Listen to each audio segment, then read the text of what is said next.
मंडळी नमस्कार. ही कारल्याची भाजीच बघून घ्या ना, किती मस्त कलर आलाय ना भाजीला. कलरचं तर सोडा हो, पण खायला किती मस्त झालेली असेल विचार करा. अजिबात कडू नाही लागलेली आणि मस्त दणकून खाल्ली बरं का कोणास ठाऊक मंडळी, बऱ्याच घरामध्ये ना कारल्याची भाजी खातच नाही, तो खाल्लीच जात नाही बऱ्याच लोकांना, कारण ती कडू लागते का म्हणजे कशामुळे नाकाडोळे मोडतात मला समजतच नाही. अहो कारल्याची भाजी एकदा जर खाल्ली ना तर परत परत खावीशी वाटते हो माणसाला. आणि त्यामध्ये भरपूर सारं प्रोटीन विटॅमिन काय काय असतं. लोकांना काय की कारल्याची भाजी म्हणलं की आवडतच नाही.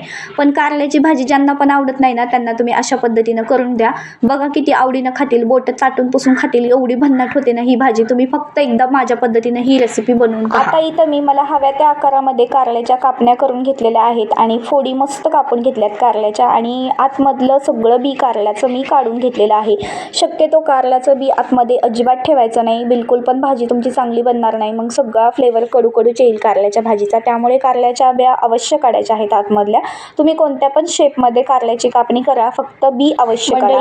कारल्याची भाजी कडू जर होत असेल ना तर ही नक्की पद्धत वापरून बघा. काय करायचं, तेला मिठामध्ये अगोदर कारलं हवं तितकं खरपूस भाजून घ्यायचं आहे.